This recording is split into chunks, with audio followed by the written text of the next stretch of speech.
Anyway, Well, we'll kick off again. How are you? You good? We're good. I'm good. I'm good. How are you?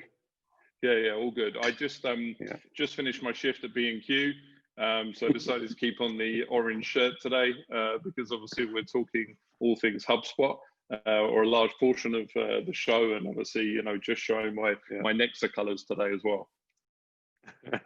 Yeah, looking good, mate.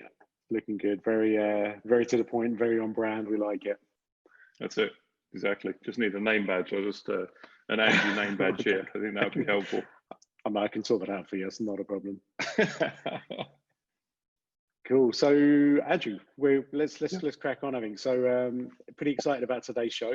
But why are we talking about CRMs? I think we've gone through some, I'd say, much sexier topics today. From e-commerce to e-commerce to CRM. I guess that's one of the things that is the transition. No, I mean, we basically, for the last, I guess this is our 6th show now. For the last 5 shows, we've been throwing different kind of platforms out there and talking about customer tracking, talking about sales, pipeline funnel, and we've spoken about CRM and HubSpot. So we thought that now was the time to start this 3-part series, right? As far as cracking on with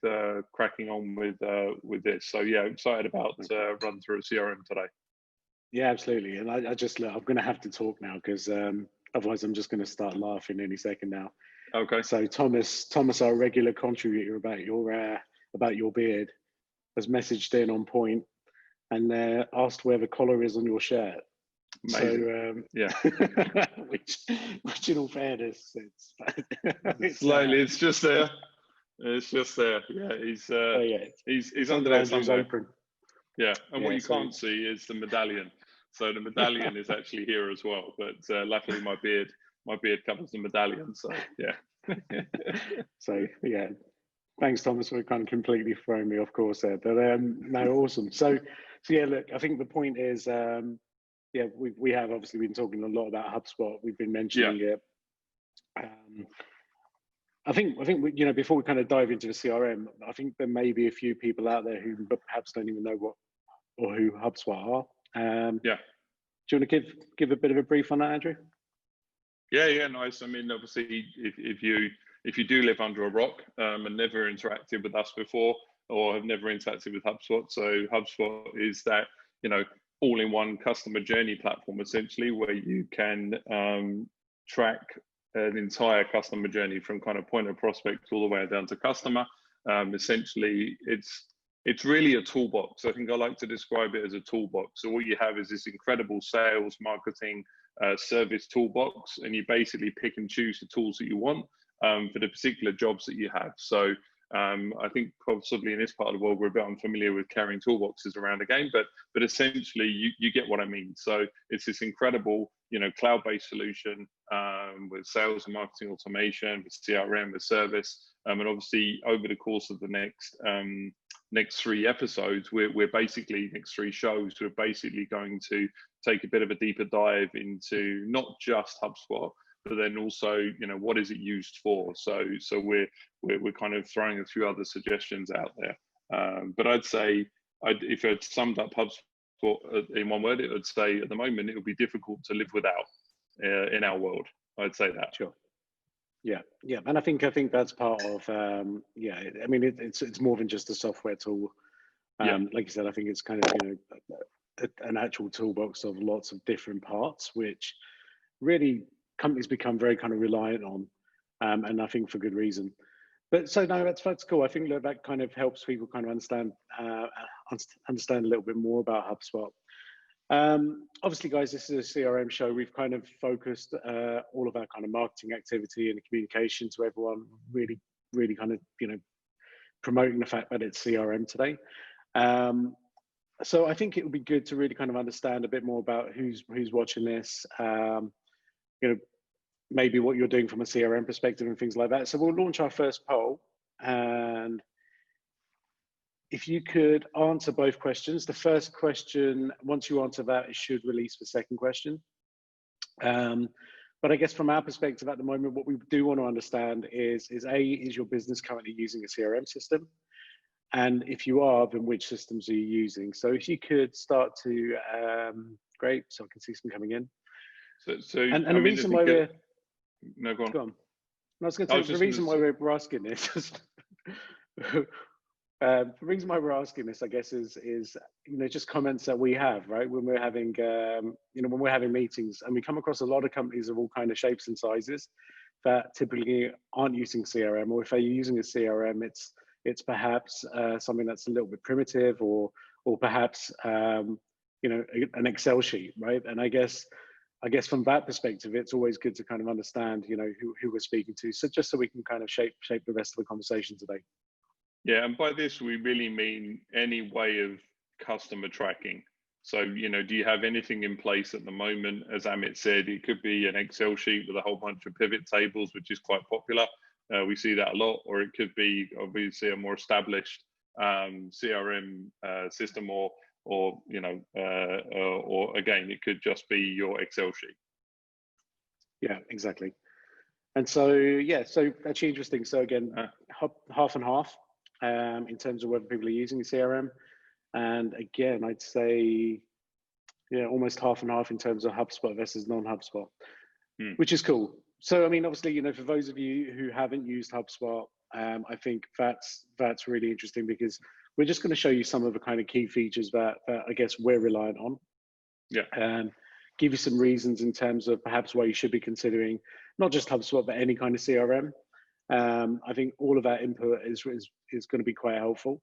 And also, Andrew, I think let's kind of touch base on real life examples, how we kind of really use this on a day-to-day basis, and some of the impact that we're seeing. So, yeah, I mean, any kind of further comments before I kind of launch some perhaps wider research around CRM? Yeah, just to rewind. So for this, we can see some familiar faces, obviously, or familiar names, as it were, who's watching. For those of you that this is your first time watching, the idea behind this is we do show kind of real world experience. Yeah. So basically, there may be a few more slides in today's show than there ordinarily is, because we actually want to show you some of the things that HubSpot can specifically do. But generally speaking, it's more of a kind of open forum discussion. If you've got questions, throw a question into the question box at the bottom of your screen. And we'll be happy to kind of answer those throughout the session or at the end of the session. So we like to make these kind of sessions as interactive as possible, and we're obviously always available for an offline conversation once the show's finished anyway. So yeah, it's just to kind of say hi to the folks who are regularly watching us, and hi to the newbies as well. Awesome, thank you. Close to the showbiz stuff. So I think what I found, Andrew, I was doing some research on this, because obviously we almost don't look at this anymore, because we're so kind of embedded into our own CRM and our own kind of sales processes. But I guess what was interesting is when I started looking at stats that were coming not just from people like HubSpot, but from others within the industry. Some of the data I felt was really interesting. So I felt what we could do is discuss a couple of these. But the first one that I thought was really interesting, and I guess it's something that we've experienced as well, is the impact of CRM applications in terms of helping us to close more sales, right? To close more business. And they're saying that CRMs typically can help people up by up to 29% in that aspect, which I think is really, really powerful, right, Andrew? Mm-hmm. Yeah. I mean, we actually, I mean, look, for many, we've always had a non-traditional approach to our activity, in the sense that, an agency wouldn't typically have a sales team or a business development team. We always have. And obviously, we experimented with various CRMs along the way, but we definitely saw an increase in the kind of productivity as far as sales individuals' time. How they're using that time, their processes associated to it, and there's the CRM acts almost like an anchor in that regard. So I think it's it's not a surprise to see that increase, because we saw that increase ourselves. Yeah. I think what it might be surprising to perhaps people who are watching and saying, well, okay, that's some strong numbers. I mean, double digit, a third of your time, increase in sales productivity, and then ultimately the knock on, as we can see there, of the forecasting. So, Yeah. you know, forecasting is super tough, but it's even harder when you don't have any data, right? And you're just kind of, you know, finger in the air, kind of what, you know, trying to feel for, oh, I think this is going to close then. I think it's going to possibly, this one looks good. This one looks juicy. You know, so I think that's interesting. Yeah. Yeah, absolutely. The next stat here I felt which was interesting is just about sales cycles. Yeah. And what's your experience with this? Yeah, I mean, I think again it goes back to data, right? So if we said at the beginning that what we're looking at from a HubSpot perspective is that toolbox. You know, the wonderful thing is that straight out of the box, it collects data. So when you initially start to prospect and you have that first touch, as it were, with the prospect, at that point, you know, your CRM should start to kick in. So you should be able to understand at a granular level, you know, what's happening with that particular prospect. But over time, as you start to build data, we can start to see even more, you know, data to associate with intelligence, basically. So I think the thing is that the sales cycle in this just allows us to focus our attention on other activity. So, you know, it means that you're closing deals faster because you're actually focusing your energies and efforts on the individuals that are likely to convert, right? Right. Yeah, and I think that's a really important point because I mean I think a lot of time is really kind of lost, you know, speaking to people who perhaps really aren't in the market, but you know, are kind of researching or perhaps much earlier in a funnel than what we typically like to speak to them at, right? So yeah, I think yeah, the impact of that is significant. Actually, I'll go back a bit of experience from our perspective. I think once we've really got our sort of sales process in place, our sales cycle actually was significantly shorter, and I'd say beyond the 8 to 14% here, and definitely from certain referral sources. We were seeing up to a 25% faster close, which is really impactful. So if you've got a 3 or 4 month sales cycle, and you're fast tracking those sales by a month, obviously that has a big impact on numbers, right? So it's very kind of important. Yeah, I mean, I think just before you jump into the next one, I think the thing is that even if you look at it and say, well, people may be saying, well, how's that possible? I mean, how can, you know, a process affect, you know, the life cycle? I mean, something very simplistic is the fact that being alerted that somebody is even interested to talk to you. So making sure that when somebody reaches out to you or reaches out to your organization, that there's an automated process in place that it goes to somebody that will call back, or there's an automated response to know, oh, okay, I just submitted, I was interested in talking to you, I've already got a response, I've already, you know, I can book a meeting directly on that email if I want. So simple processes like that we use, obviously, in this case, HubSpot and the CRM, can really dramatically impact and shorten that cycle. Yeah. And I think, yeah, I mean, we'll obviously show you some of these tools as well in a second, because I think they're very cool and definitely need some attention. But I think actually what you're saying, Andrew, very much links to this piece of data here. You know, when we look at things like customer retention and customer satisfaction, you know, it's almost difficult to kind of understand how a CRM, where we're talking about potentially that whole kind of pre-sales and sales process, and how that has an impact both on retention and on a satisfaction perspective, right? So two very kind of operational aspects of a business, you know, rather than kind of sales. So I guess that's really important. And that, you know, from our perspective, again, I guess a lot of this comes down to the fact that we're using tools that like HubSpot every stage. And so from the CRM perspective, I guess a lot of our activity is very much in real time. And the fact that, you know, we mentioned things like saving time, right? So the fact that deals perhaps take 15% less time to close. Well, actually, that's a good thing for both vendor and purchaser, right? So, you know, because again, we're saving the customer time, we're saving them, you know, perhaps, you know, stages of a process because of the efficiency of our platforms. And that has to have an impact with retention and satisfaction, I guess, right? Because if it's easy to deal with you, then why wouldn't I want to continue working with you? And why wouldn't that, you know, increase my satisfaction? I mean, what do you think to that? Yeah, I think, look, it's the first touch, isn't it, with a potential customer. first touch is sales, right? And we're talking about an environment when sales is that first touch. So when sales is that first touch and it's process driven, and it's automated but highly personalized to a certain extent, and there's, you know, all of these different ingredients, that's kind of part of that winning formula to convert that business. So if your first touch is, you know, very quick to respond, highly professional, all of these things count to making a decision whether to work within this organization.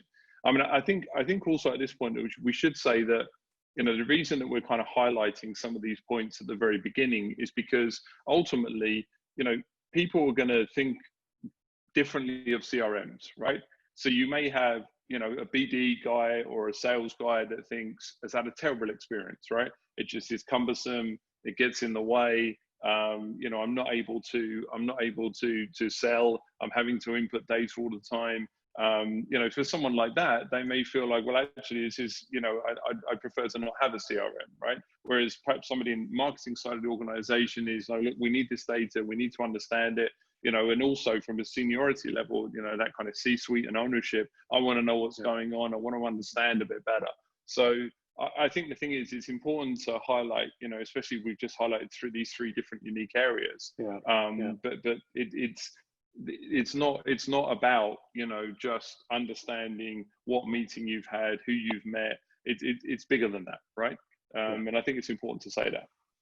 Yeah, absolutely. And I think you know, that's really kind of key.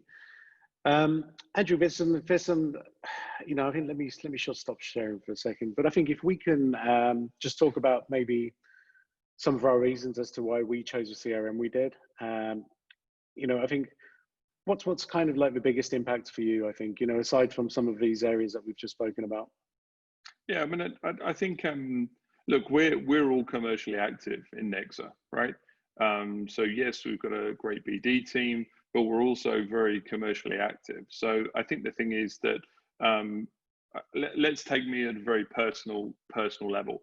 So I was one of those guys with 100 Post-it notes all over the desk, follow up with this dude, call this guy, you know, there's essentially, I had a process, but I'd say that it was mangled at best. So from a practical experience, actually kind of understanding how to use a CRM to best benefit me was obviously one of the considerations. The other consideration is how and obviously top priority is how it benefits the organization.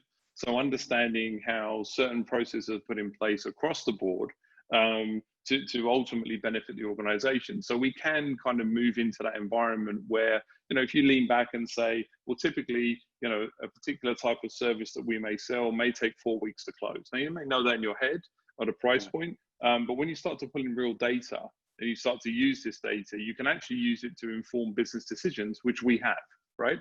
So instead of kind of, you know, having a roundtable discussion, the sales meeting every day, hey, how was your day yesterday? How was this? You know, what do you got going on? Yes, we can still have those conversations, but more importantly, we can actually drill down to the data. And then we can start to make some different decisions about how we might treat that potential prospect or how we might treat that customer, because we have historic data. So I think the thing is that, you know, when we were looking at kind of implementing a CRM system, you know, we tested a few, obviously, at the time when we first came on. HubSpot wasn't really banging the CRM drum, right? They were talking more about marketing, automation, you know, and obviously that wasn't the real focus at that point. But obviously they've changed that, and perhaps you could jump into to kind of explain. I think we were using a different tool. I think Base CRM. I think for years, right? Base. I think Basecamp, Base CRM or Base. Yeah, Base. That's the one we were using. And there was a cost associated to that as well, right? It wasn't cheap. It was we were paying per user per month, kind of that SaaS model, and it was fine. I mean, it was okay, and it kind of, you know, did the job of tracking, but it just wasn't fully integrated to the entire customer experience. And I think that's obviously where, you know, for us, HubSpot trumps that. You know, so I think that when that decision was made, yes, it's at a personal level because it is highly customizable, and we'll take a deep dive, you know, in a bit into some of the things that I love and other people using it may never have used those parts of the CRM, or maybe using it completely differently. I think the thing is that what's important is when you do make this decision to look at a CRM, you do look at features, functionality, and more importantly, how your environment, your office, your people are actually going to use it, right? Because we hear time and time again here, you hear in the market all the time, I've got CRM is an expensive Ferrari. It sits over in the corner. They parked it there and they gave us the keys, but it's actually the wrong key. I don't know how to drive it, and we hear that a lot, right? So I think that's important as well.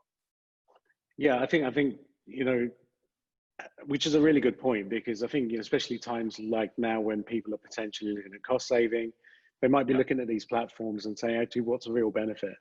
But I think the challenge is the benefit might be down to the fact that maybe the tools aren't being used properly, or perhaps even the guys who are making those decisions aren't really, exposed to the impact the CRM's having, right? So again, if it's a CFO who's potentially making a decision, do they really understand, exactly what the impact on productivity is, the impact on sales, the impact on closing cycles? I mean, all of these things I think become really important. We've had a couple of questions already.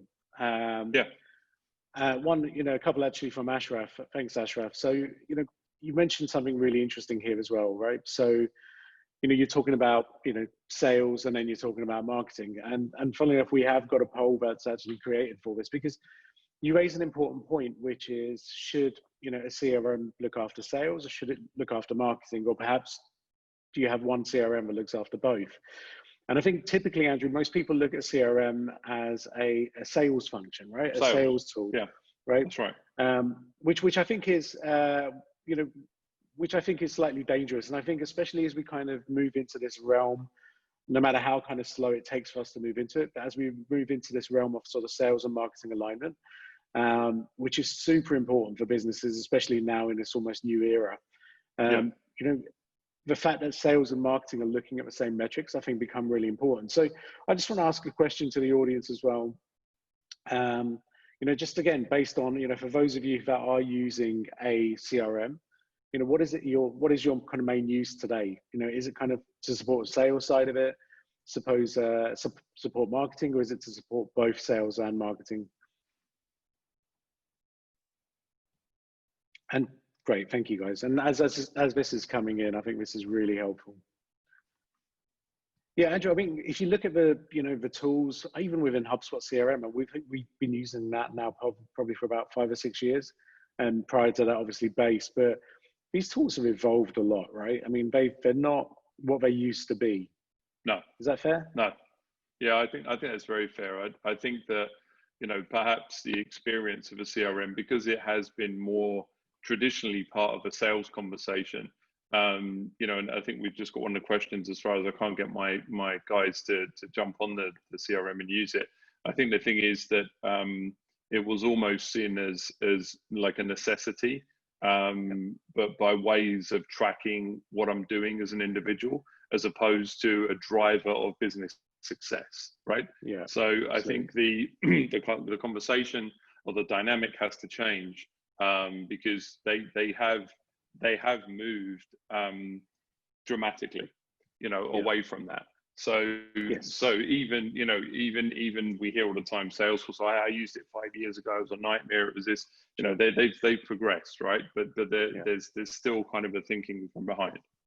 Yeah, exactly. And I think look, this is great. I mean, like 85% of the audience here are saying that they're using the CRM for both sales and marketing, which is great. It's perfect, because that's absolutely what should be happening right now. Andrew, I think let's kind of jump into some of the features, and again, some of the thinking behind what we kind of love about the platform. So let me kind of share my screen again. Yeah. So do you want to kind of talk us through again some of the elements that are kind of important to you here? Yeah. So I think the thing is that when we kind of sat through this, and you and I kind of bounced around some ideas on what we wanted to showcase here. The idea is that we're going to show some functions, and on the back of this, we're going to show some of those things that we think are kind of relevant, as it were. But what we looked at is we kind of tried to think of some of the things that would help in that conversation. So I think the thing is that important features, that this is based on hundreds of conversations that we've had, right, with various sales teams, various marketing teams, ownership teams of what is a good quality CRM. What should it do for you, right? So I think some of these important features are and we'll take a dive into some of these, but things like ease of use, because we had a question here from Ensol and said, I can't get my employees to use the CRM system, right? And that is a challenge we hear across the board, yeah? And I think a lot of the time it's about the positioning and how easy it is to use that CRM as well. So I think we can come back to that possibly at the end. But, the email integration, so yeah, go on. I was going to say, just in terms of that, I think the challenge with sales teams and using CRM is often the sales teams aren't the one who are championing the idea of using a CRM. So you get a lot of kind of traditional sales teams over here and across the world, right? What we've dealt with, where they see it as a form of tracking, right? I don't want to see, I don't want somebody to see, what I'm up to. I don't want, the whole team to have exposure of my sales deals. I don't want the whole sales team, other people in my sales team to look at what deals I've got. There's a whole load of protectionism around this area. But I think part of the challenge is, like I said, sales teams aren't the ones really championing this. And I think the reason behind that is because the benefits to salespeople perhaps hasn't been spelled out as easily as it should be. Yeah, right? 100%. Right. I mean, the whole idea is, I think if I, Andrew, if you were a, sales focused individual and I came up to you and said, look, here's a tool and it's going to, increase your productivity by, 25%. So you're going to have much more time now to try and close deals. It's going to increase your sales conversion rates by 20%. And guess what? It's going to shorten your sales cycle, which means actually, if you close a deal, you're going to get paid your commission faster. Yeah. And guess what? When it comes to renewal and customer satisfaction, it's going to be easier for you to renew these clients because guess what? They're happier. I mean, I think if it was propositioned in that way, then I think salespeople would perhaps, be much more inclined to say, okay, well, I get it now. This is going to really impact my life. In some respects, there's a few people, we speak about Marcus Sheridan all the time. But again, someone who, used to run a business called The Sales Line. And, one of the things he says is, look, as salespeople who don't jump on a CRM and don't really understand the positives of it are completely missing the trick, because what this ultimately means is a salesperson can potentially work, less harder, right? And close more deals, right? Yeah, that's it. I mean, so I guess it's really kind of, proposing that. And I think it's just an important point to get in there. Yeah, I think one of the challenges is that, marketing can be seen as pretty snazzy, pretty sexy sometimes, right? So it's kind of, there's a lot of effort around trying to explore marketing tools because it's marketing and they're marketing to themselves and they're marketing tools, right? Whereas sales kind of sometimes gets a bit left behind. So, there's not as much focus sometimes on, look, it can do this for you. As you said, so when you spell out as, increasing my productivity, shorter close, I can earn more, I can do this. I mean, there's a lot of different positioning. So I think back to the question, I'm struggling to get my team to use it. I think it's just about the positioning of it. So it's not about, look, it's amazing, I can see how many meetings you've got, or it's amazing, I can see how many proposals you've got. That isn't the way to approach it, right? The way to approach it is, look, you can see if you're talking to 10 people a day, and you've spoken to 50 people over the week, of those 50 people, who actually opened your emails, who actually looked at your proposals, who actually came back on the website. I think when you can kind of start to, say, instead of Sunday morning or Monday morning jumping on the phone and calling those 50 people, you might call 6. And ultimately those 6 people, 3 of them may convert. So I think, it's important to talk about the fun stuff. And that's why we kind of wanted to show some of the elements perhaps that aren't usually shown from a CRM perspective. So I mean, these obviously, so we, we've mentioned some of these things, the intelligence and tracking, lead scorings, where we can identify who to look at, and from a ownership perspective and a director perspective. Reporting is obviously crucial in here, making meetings easy to kind of run through some of those proposal and quote integrations, sales sequences. I mean, it's, you know, even reading through this now, I'm starting to scare some people, I think, right? Because it's but again, I think it's important to understand why this matters, and again, you know, I think we should touch on it in a little bit more detail. But email integration for me is key, because again, if you're struggling to get salespeople really using it, well, don't get them to use the CRM, right? If you can, they can continue to do what they do and have been doing forever, but now they've got an extra set of tools in their Outlook inbox or in their Gmail, then you know, that becomes really powerful. They don't need to perhaps even go into the CRM, and, you know, unless they really wanted to kind of understand a little bit more about a prospect. So I think email integration is key. My favorite on here, I'd say, is lead scoring. And again, purely down to the fact that, you know, if you start to track the different engagements that a prospect is having with you from a sales perspective, that becomes like infinitely powerful, right? I mean, it just gives you superpowers in terms of, you know, really kind of understanding how serious that person is, whether they're engaged in the sales process, and ultimately, are they going to close or not? And I think it's a great disqualification tool, you know, especially for businesses that have multiple leads and they're not, you know, they have a lot of different, you know, prospects sitting at the top of funnel. If you can start to understand how serious someone is using something like lead scoring, and lead scoring is really based on how many times they've opened a website, how many times they've been onto, you know, your email or looked at the email, how many times they've clicked something in your email, have they watched a video, you know, all of these things that are kind of related to your business, and you can give a little scoring based on every single interaction. And I just feel as if, especially I'd say in the B2B world, that becomes, you know, enormously kind of powerful. You know, and we've seen it in multiple businesses where lead scoring, either positive or negative. So the, you know, negative association to if contacts continually go into recruitment. We've actually got a question on recruitment. We will answer that. But for companies that, you know, don't necessarily obviously are running campaigns and they don't want to kind of hire new people, but we can associate negative scoring to that as well. So you know, we definitely see a strong correlation between the lead scoring that we're doing and actually close a business. Again, another tool that's helping us close faster, focus our energies, right? Exactly. And I mean, the time you save is just incredible on the back of it. I think the other one I think we should touch on just very quickly is sales sequences, Andrew. And then I think we'll show some screenshots as well. Sure. That's a tough say.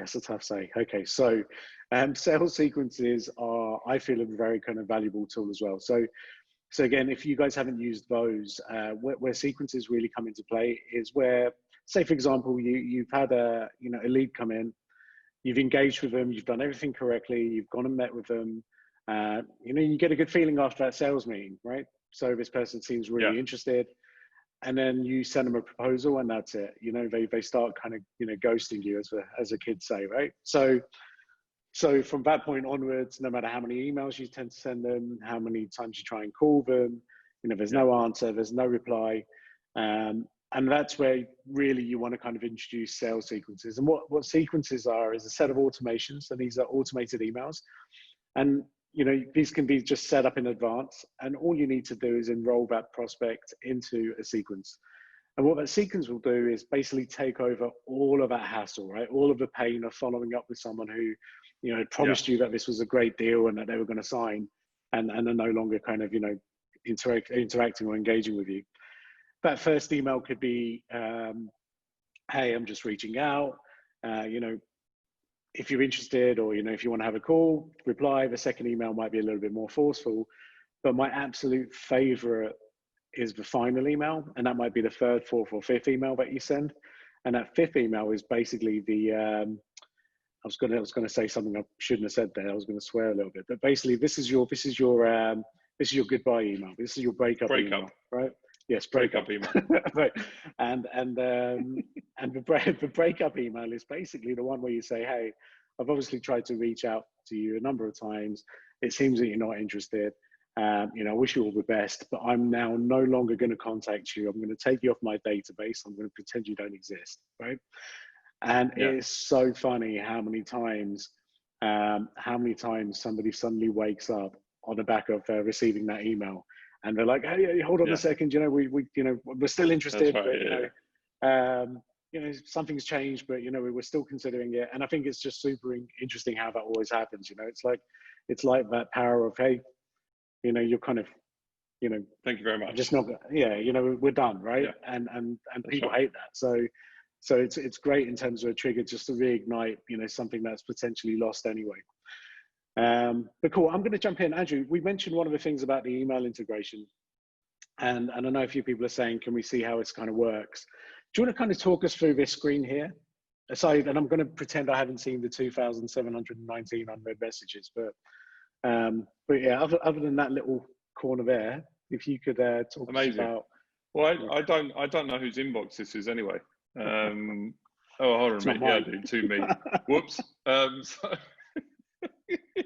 I should have ghosted the names to protect the innocent, or guilty, as it were. Yeah. So the beauty of this the HubSpot environment is single pane view on a lot of things. So HubSpot beautifully integrates with email, so Office 365 or Gmail actually as well. And what happens is that integration at a kind of real base level does two things. One, it enables you to track emails. So emails that you're sending, obviously, and receiving, you can track those emails, but you can also get a log of those emails as well. So you can actually get a physical log of those emails, and you can see your interaction actually in the CRM record of that pane. But the nice thing is here that, going back to how do you customize your experience for your requirement in Gmail. So we're sitting here in Gmail now. Obviously, this is a screenshot we just took. What we've got is, I can see that obviously Amit is here. There's a small little HubSpot button on the right-hand side that you can't see here. As soon as you click that button, you get a whole host of data associated to Amit. Now that's here. So if Amit is obviously in your CRM, you will see this data. If Amit's not in the CRM, you'll say, hey, listen, here's data about Amit. Do you want us to add you into the CRM? So immediately you can start to engage obviously with that contact. But more importantly, if you just click Amit, so click us to the next slide. Yep. All of these have drop downs, the about, the company, the timeline. They all have kind of deeper data. So for example, if I just want to click on about, I can see straight away, contact information that I have about Amit. So it may be, for example, I'm sitting there obviously, and I want to give him a call. Yep, cool. I can quickly pull it up. Got your mobile number. I've got you in the record, right? And each one of those drop downs gives you different information. So basically, I might be able to see a timeline. I can see the last time you opened an email, or potentially I can even see last contacted, right? Yeah. So apparently the last time I contacted Amit was the end of May. So through email, which kind of makes sense because, we obviously see each other and we're on Slack continually. Sure. So from our organizational perspective, we use Slack for internal mails. We very rarely internally email each other. But essentially from a prospect level or a customer level, I get a snapshot of that data. And I think the important part here is, like you said, is, again, if you wanted to now add me into the database or into your CRM, it's one click, right? And you don't have to then go into HubSpot. You don't have to start adding me in manually. Data entry is always an issue, right? So people always get an email address wrong and stuff like that. So you're reducing all of those issues there, and just making it really simple. So again, not having to live in HubSpot CRM to keep it updated. And then Andrew, if you want to talk, so this is now, if I go back a slide, and if you want to see more about me. Yeah, I want to see what you look like. So I want to take a bit of a deeper dive and kind of understand you a bit more. So again, the way that the HubSpot CRM works is single pane view to essentially make sure that your time again is, optimized. We're talking about efficiency of time, optimize of your process, essentially here in HubSpot. So if I'm looking at a customer record or a prospect record, any item that I click, so if I click into notes, if I click into email, if I click into calls, I have panels that present themselves. I'm not taken away. I'm not sent to another web page to be loaded. Everything is concentrated in this space. So on the left-hand side, I have, a nice little snapshot of Amit essentially and what he's been up to and his contact data. In the middle, that is all about the activity. So if you click now, Amit, just click and then we'll go back. Yeah. So when I click on the activity, I can determine what interactions I've had with Amit. So if I just want to see emails, for example, I can select emails only. If I want to see the meetings I've had, I can select meetings. So this gives me a real kind of solid snapshot of my relationship with Amit. Now, what's great about this, obviously, is as a customer record, this lives on. So if you've got a rotational sales environment with your BDs and your sales rotating, or different ownership, as soon as someone takes ownership of that contact, they've got an entire history of the communication with them, right? So that may be someone that, you know, continually fishes. So it's like, oh, I've got a really hot guy, you know, on the lead. It's here. You go back into the record and you see, well, this individual's actually spoken to my last 3 previous salespeople, right? But they've never closed anything. So you can start to, again, use this information to determine the type of engagement that you're going to have with this individual. Can you go back, not forward, Amit? So go back a slide, yeah. So on the right-hand side, obviously what we have here is the deal funnel. So from here as well, I can create a deal. So it gives me information about the company, it pulls information from LinkedIn and obviously the website, but it can also, I can add a deal in here. So if I'm at that point where actually, you know, the conversation has presented itself for me to offer a service to Amit, at that point, again, I can create a deal in this window. So I can essentially live my life here, or alternatively, I could just live in Gmail, and we'll come back to Gmail in a minute. But if we click through to 2 more. Yeah. So as we continue to scroll down on the left-hand side, this is where the HubSpot, you know, power really comes into play. So essentially, this gives me an overview of Amit's activity on the Nexa website. Now, obviously, some could say this is obsessive, but I wouldn't say it's obsessive. I'd say it's a measure of success of Nexa. That the CEO is passionate about the website and actually spends a lot of the time on there. So, but this is tracking back all the way to 2015. So that initial record was created 5 years ago, September 14th. And you can see here that Amit actually is an evangelist now. So Amit, I don't know if we want to start, you know, a show possibly in the next couple of weeks where you could be that evangelist and, you know, the HubSpot evangelist, as it were, right? So, mate, I think it's an absolutely great idea, but unfortunately, I'm busy because I've got to go on our website and view another 1,000 pages at that time. So, yeah, this is. I mean, look, the point is, I mean, you know, if you do ever have a prospect that's been on your website 600 times, yeah, there's a good chance he cares about your business and would probably close as a customer if he's not working for you. But right. Yeah, I mean, the fact is, you know, this is great, and you know, I wonder what my lead score is as well. Thinking about that. But actually, yeah, we should. I don't think your lead score's pretty high because you haven't closed anything. No one's been able to close any business. You haven't sold to yourself, Amit, yet. True. So, you know, that's yeah. But I think the fact is that now, if you wanted to go in and actually have a look, okay, when were those 615 times that I came onto the website? You'd have a full record of that. That's right. You'd be able to see exactly what pages I've been on, what pages I seemingly care about. And then, you know, conversations can obviously start to be sort of highly customized, right? And personalized based on all the things that you know about me, which I don't necessarily know that you know about me, if that makes sense. Yeah. Right. Yeah. So it starts to really kind of, you know, complete that sort of personalization engagement process, which is exactly, and creeps into that intelligence. So not only do I know that Amit's opened my email, I know that Amit's looked at a proposal. I know that Amit has actually viewed 100 pages on the website, and I can see that in real time. So then I can use that information how I see fit. So it may be, you know, that call that goes out and says, "Hey, Amit, look, you know, just wanted to catch up," whatever the case may be. So you can start to use this intelligence piece. Yeah, and I think the thing is, I mean, you don't obviously track me, but every single time I'd go on a website, you'd also get a notification, right? That's right, yeah. I don't know who owns you. Who owns you as part of the ownership and contact? Do you own yourself? I'm hoping it's no one, mate, because it's obviously highly embarrassing how much time I spend on that website. Ding, ding, ding, ding, ding. Yeah. Like I said to you, I think this is a good thing. I think it would be good to see. I think if other CEOs spend this amount of time invested in their business, they might be doing well. Possibly. Let's see. Let's move on swiftly. This is getting embarrassing. Cool. So Andrew, so this is again back to that Gmail environment, right? Yeah. And I think this is pretty cool. I love this because it's, for me, it's a massive time saver. But do you want to kind of talk through this feature? Yeah, so basically on here, so the integration is seamless, and we'll talk a bit about the kind of partner integration a bit towards the end of our show here. But the integration is truly seamless. So it's not just, you can see on the right hand side there you've got log and track. So I can just track emails, or I can actually make a physical log. So that I've predetermined that I track my emails, right? But no, I don't log them because I prefer to search again in Gmail.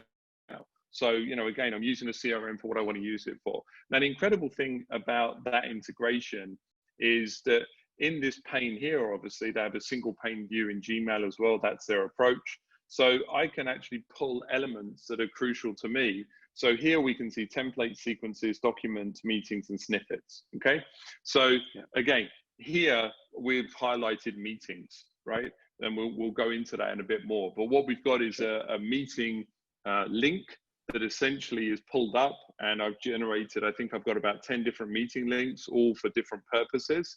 But straight away, I can send someone a meeting link without going somewhere else, copy, pasting. And this is at the moment, and I'd say even pre kind of what was COVID-19, the ability to just drop into an email or a reply, look, you know, oh, I want to meet Andrew, when can we meet, the back and forth, the time that it saves, here's my calendar, click on the link, right? And this has obviously already been set up, it's predetermined, and it's beautiful because whoever I send that to is, the power is in their control now. So they can actually go into my calendar and they can see when they want to see me, right? And let's see how that looks as well. So if you know, somebody gets an email, there's a link, they click on that link, this is what opens up, right? Exactly. Yeah. So this is what opens up. Bit of a picture of me. As you can see, this you know, very linked to what we're talking about today. As far as this is CRM demo, you can say, well, how long do you need? So you can actually give people options. You can say 30 minutes, 90 minutes, up to 2 hours if you want. I think the longest demo that myself and Zara did was close to 4 hours. So we had a 4-hour link. But you can have that there. This integrates again to your calendar. So it integrates to your availability on your calendar from Google or Outlook 365. But more importantly, you can also determine the slots that you want to make available. So for example, for us, Sunday is a day of internal meetings. So we tend not to have that. So there's a blackout on these meeting links just for Sunday, for example. And I'd say that, again, this is one of those time-saving features that you're not back and forth, you're not on the phone, you're not WhatsApping. Well, are you free then? And again, this is more impactful when you're having conversations with multiple individuals. Because what they can do, obviously, in their organization is they can see, okay, look, I can see Andrew is free at this time, and they can coordinate internally and say, yeah, let's book in and do that, instead of kind of chasing tails going around. So if we go back one, Amit, just to that again. Yeah. That's it. So this is just one of those features, and I'd say the feature that I use the most. But I was talking to somebody yesterday and in the sales team, and they're in, you know, kind of 50 to 100 calls a day, communicating, you know, real kind of bullpen environment. And what they like is the snippets feature. So pulling in, obviously, snippets of email that pretty much are going to be the same, thank you for a conversation, etc., but they're being allowing you to personalize, but essentially just drop in and again, save time.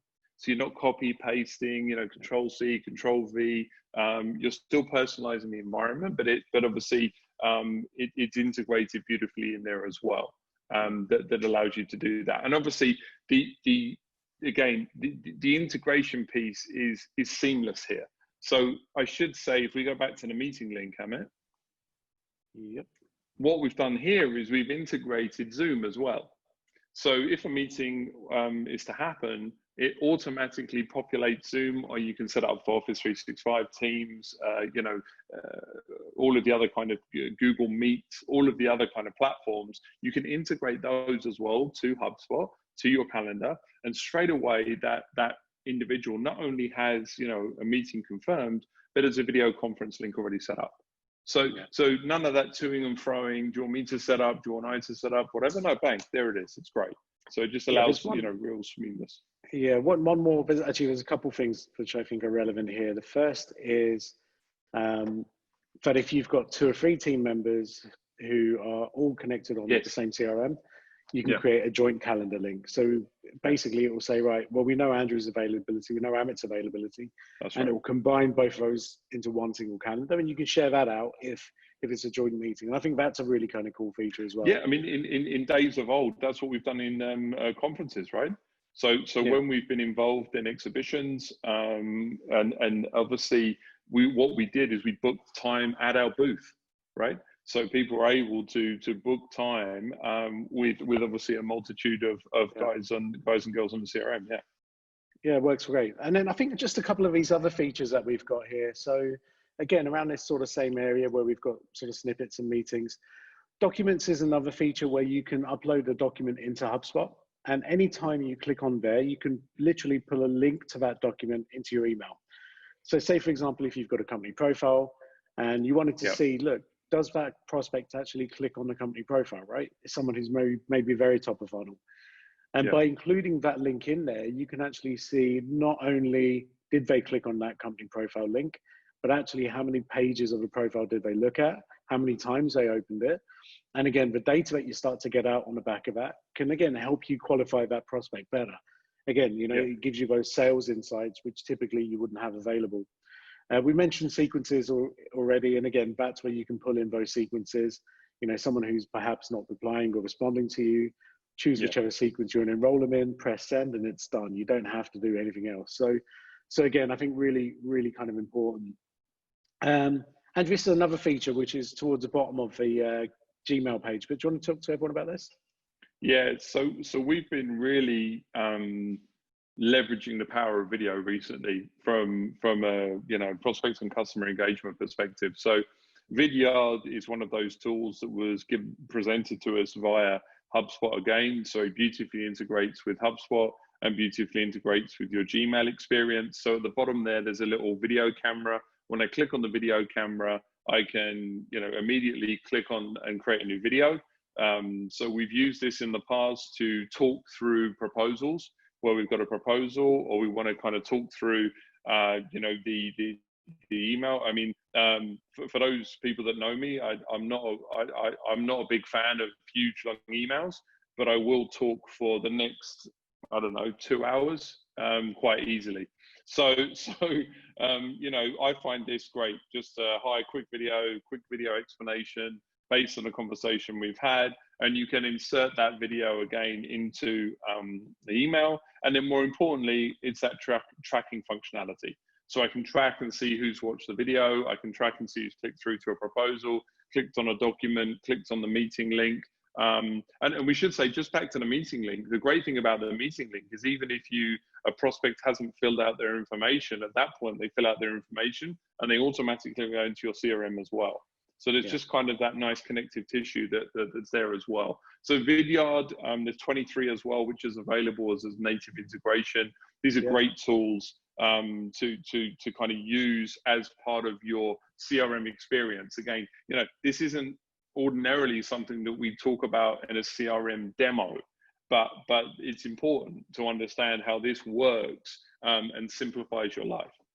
Yeah, and depending on the license, the great thing is some of these tools are completely free as well. So there's no additional cost. You can kick off with this. It's not expensive it's actually free Vidyard to kick in. And look, there's a great response on video.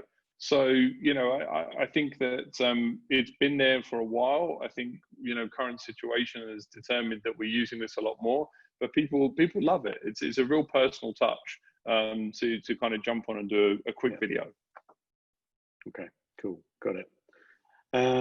Awesome. Yeah, look, I think just before we go into kind of how this stacks up, we could honestly do a whole show on cool features, right? Yeah. So, I think the thing is that the goal here isn't to kind of jump in and explain, we've got a few questions coming. Does it do this? Does it do that? Happy to kind of have a deep dive conversation and see if it's suitable for your requirements. But we wanted to show some of the cool things that we feel are not really spoken about when people are ordinarily discussing CRMs, right? And how to use them. Because again, this is very much focused on simplifying your activity, getting intelligence, so tracking, how you're communicating with your customers and seeing that. And ultimately, everything that we've gone through there, that data gets pulled and collected in, and 6 months down the line, you can see, well, actually, does video work? What's the ratio of close between a video engagement and a non-video engagement? How do we, if I send sales collateral on the second touch, is that a better conversion rate than not sending at all? And we have had the ability to track everything, right? Yeah, absolutely. Do you want to tackle a couple of questions, Andrew, and then we'll move on to just some of the last couple of bits? Yeah. So, question for Paris: how can HubSpot help with recruitment companies' CRM? That's an interesting one, because I guess from a recruitment perspective, you're dealing with B2B and B2C, right? In many respects. So, So what's the role of a CRM in that kind of environment? No, I mean, I think just like you said, I mean, I think the thing is, it depends how you want to use the CRM. So do you want to use the CRM from a candidate perspective? I'm not sure that that's really what the requirement would be. I'd say use it more from a business perspective.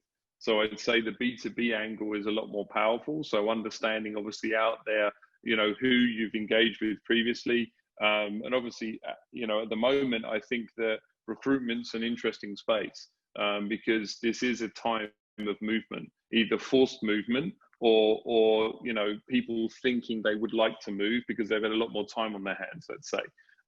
So I think the thing is that from a recruitment perspective, this is ideal to track conversations with prospects. So either understanding what's happened in the past, or just those conversations that you're having with those individuals, right? What do you think? Yeah, absolutely. No, I agree. I think you've got to be, it could be good just to make sure which employees are potentially engaged, in that whole process. I think that's important. But again, I mean, essentially, recruitment firms are B2B sales focused, right?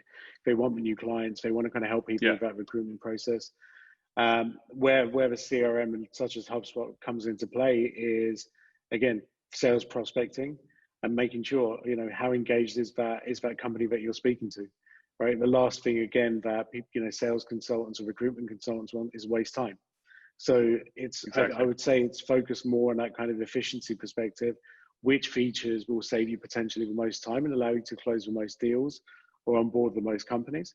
Those are the features to look at, and there's a ton of features that will really kind of help from that perspective. Yeah, I mean the sequencing alone in something like that, as you said, because I think one of the challenges with recruitment is possibly people don't necessarily want to say no, to kind of help, because they may need that help, but they may not need it now.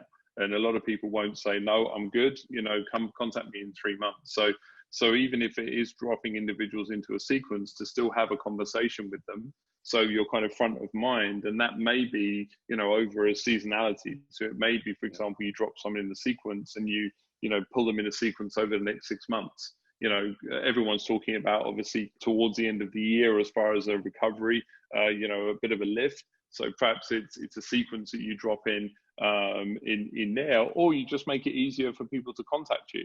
Hey, listen, I tried reaching you a few times, realize you're busy. Here's a link to my calendar. Let's talk, right? Something as simple as that, again, you can kind of send that out to some of your clients there, Paris, and obviously see how they can respond, right? Using the tools, again, to the best ability. Yeah, I agree. I think it's exactly that. Perfect. Cool. Andrew, I think that we're coming up to the hour mark. So I just want to kind of, if for those of you who are really kind of considering moving into a CRM, perhaps possibly even migrating to another CRM, we've got a couple of slides here. We'll run through those very sort of quickly. But essentially, really what we wanted to do is just pull in some third-party data. If you do have any final questions, guys, please send them through, because we'll have a couple of minutes. We're happy to stay on for as long as you guys are. So if there is any kind of really pressing things that you want to ask, send them through right now. I have realised something, actually, Amit. With that in mind, for the last, I think, 3 weeks, I've actually put 2 cups of coffee on my desk. So I think what I need to do, there's a brand in the States called Fat Boy. I think you've seen them in the gas stations.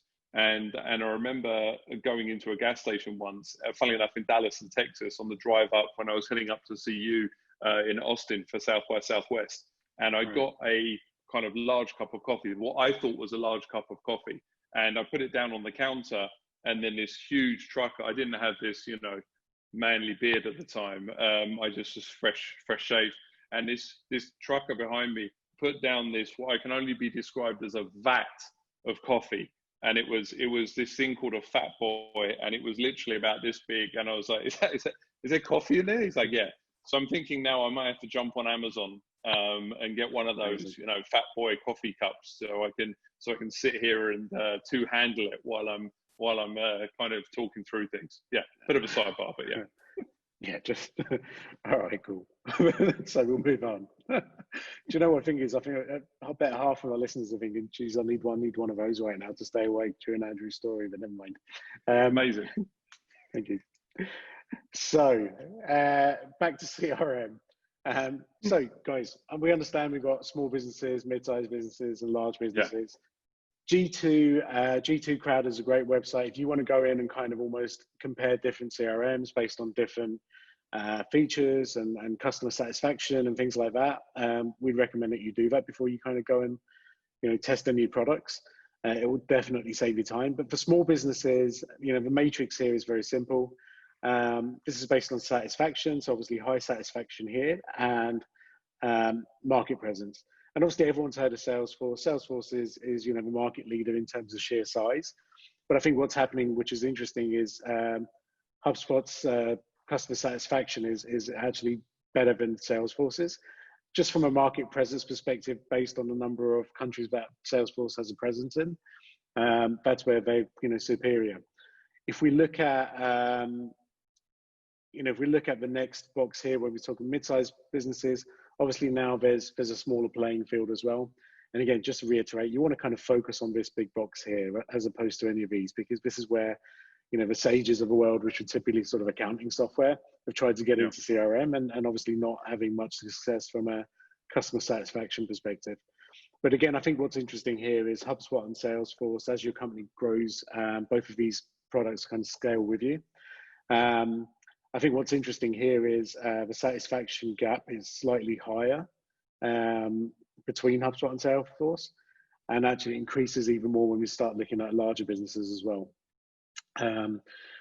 And so I think that's kind of important. So, I think what you've got there, I would say between HubSpot and Salesforce, these are the two kind of dominant players now in the market, both in terms of ease of use, some of those features that we spoke about, all of those different aspects, the tools, the time-saving capabilities.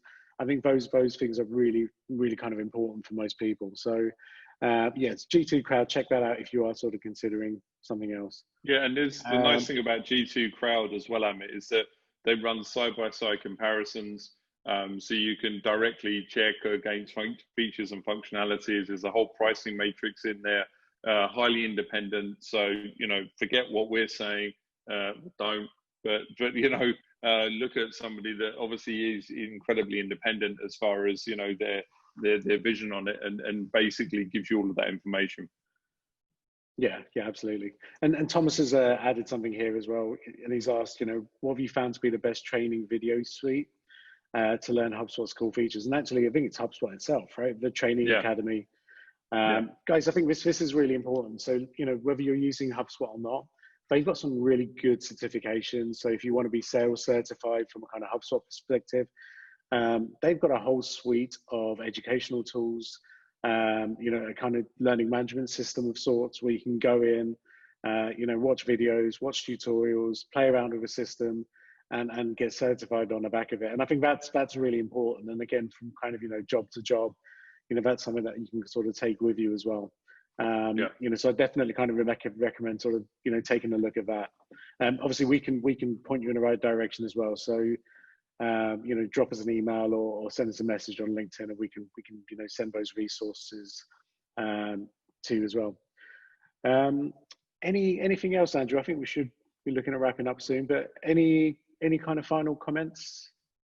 I'd say just one of the things, and we've touched upon it briefly, but I'd say that the CRM itself, I think the important thing to understand is that because everyone's situation is unique on how they use the CRM and how they want to leverage the power of the kind of customer data. I think the important thing and the reason that we love HubSpot is just the integration to the whole partner network. So we've touched upon, Vidyard, we've touched upon Zoom, we've touched upon Gmail, and how they beautifully integrate to HubSpot. But there's an entire partner network. So if you're looking at loyalty programs, if you're looking at events, if you're looking at SMS, if you're looking at WhatsApp integrate, there's a whole series of other integrations that are available, right? I've got have you got a little slide? Yeah, for I do. right? Let me pull that up now. You got a scary slide. It's a scary slide. This is and this is really scary. I mean, actually, what's interesting is we've been working with HubSpot for 7 years now, I guess, coming up to 7 years next year, and this slide was a year old as well. It's a fraction of what this is now. Back in those days, there's a few platforms that it integrated with, but today there's some fantastic tools on here. We don't use all of them. Obviously there's a cost associated to some, but we've got a lot of clients that are using, many kind of different aspects. And there's some, even if you look at email here, for example, Sigster is a very cool tool, which allows you to manage the email signatures of everyone in your organization. That integrates directly into HubSpot. So, all the different links and all of those elements are in there. I really like that. Another one of my favorites is this organizational chart. So if you're dealing with, different companies, different people within the company, you can actually draw your own organizational chart inside of HubSpot so that you can actually see, okay, well, this person seems to impact this decision. This person seems to impact that decision. And it just allows you to really kind of make sense of it all. But any of that kind of really stand out for you here, Andrew? Yeah, no, I mean, look, the Slack integration is great. So obviously the way that we integrate with Slack on there is incredibly useful. Look, the Zoom integration has gone on another level for us because we actually, manage these webinars through Zoom. So again, that beautifully integrates with HubSpot as far as communicating to the audience, and then also from a tracking perspective. And visibility and stats, because Zoom is still learning that a bit. So we get obviously a lot more data from HubSpot. So I think obviously, the interesting thing here is that, for example, if you look at like a MailChimp, there is an email marketing integration in HubSpot. It's at the core of it. But they still have opened up to MailChimp, and obviously some clients prefer MailChimp. So I think it's important to mention as well, not to get too techie, because that's really not my role. There's somebody else in the organization actually that looks after the tech stuff. But basically,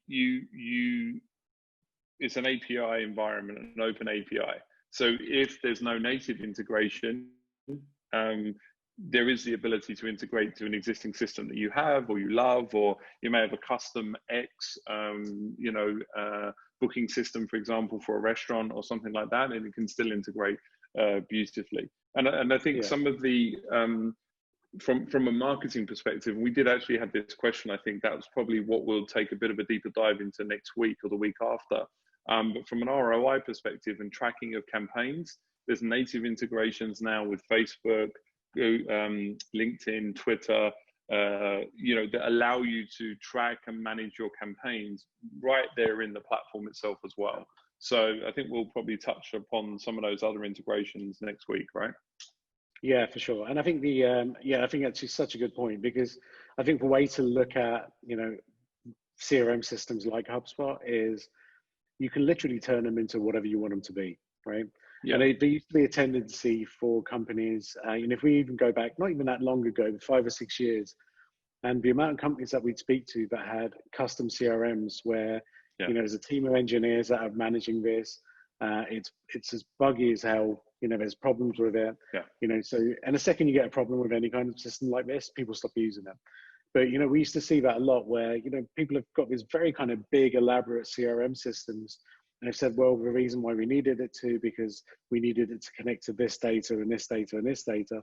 And the way technology's evolved now, you just don't need that anymore, right? You can get almost like a free HubSpot CRM, you know, and even if you use the very basic HubSpot features, you can still start to integrate other platforms into it, which turns even a free CRM into something that's much more powerful.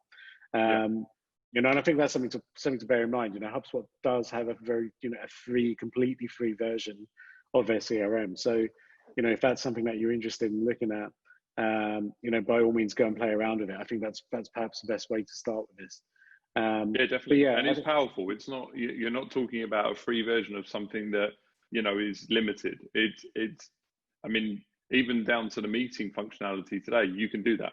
There's obviously a limited number of meeting links, but you can create a meeting link of the free version. I mean, there is, you know, what we've shown today, the integrations are available in that free version. Obviously, you know, it's difficult to take you through everything, as we mentioned, as far as what it has to offer. But, you know, you make a cracking point there, Amit, that the fact is that even HubSpot themselves tried to be everything to everybody at one point, you know, and then realized they couldn't, right? And at that point, obviously opened up the platform and allowed partners, a partnership program, a marketplace. And that's just made the whole system evolve completely into a whole different beast now. Yeah, no, I agree. Cool, I think we should wrap up. Andrew, do you want to kind of talk about what we've got coming up in the next couple of weeks? Yeah, so we've taken a bit of a deep dive here on CRM. And what we're going to be doing is we're going to be essentially, you know, because we couldn't cram this into one show. So I think next week we're probably going to take a dive into the marketing aspect, right, Amit? As far as the marketing component to HubSpot. Obviously, we've touched upon some of the sales stuff today, but we might take a bit more of a stab at the sales and then ultimately service as well. So the different components associated to the HubSpot environment and how they can impact your business essentially. So what we're trying to do obviously with this is we're trying to not only show you, you know, what's available, but more importantly, how does it impact your business positively, right? I think that's what's important to understand. Yeah, and I think the key to a lot of what we're going to be talking about is really alignment within an organization, right? So, you know, how do we kind of use some of these tools really to kind of get cohesiveness within, you know, within the different departments of within a company, you know, really from kind of sales perspective to marketing, and also obviously from marketing to then into customer service. You know, it's really important that all of these things are integrated. And what we'll start to do is really, I'd say, let's go into that a little bit deeper next week, Andrew, and really kind of, you know, show the whole methodology that kind of brings all of this together. Yeah, take it to another level of creepiness as far as tracking. I think that's what usually kind of opens people's eyes, right? Yeah. It just kind of like, oh wow, okay, can do this, or wow, okay, can do this.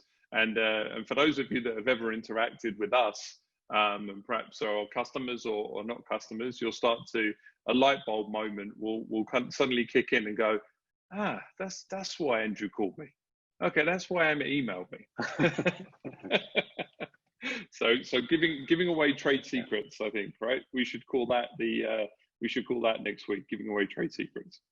Yeah, no problem. I mean, I'm happy to do that if you are. So cool. Very happy. Guys, thank you very much. Thanks for watching. Again, our 40-minute show has gone on for about 70 minutes, so apologies for that. Amazing. Thanks for kind of hanging in there, and we'll catch up with you next week. And yeah, have a great kind of week between now and then. See you, Andrew. Take care. Thanks, everyone. Cheers. See you later. Bye.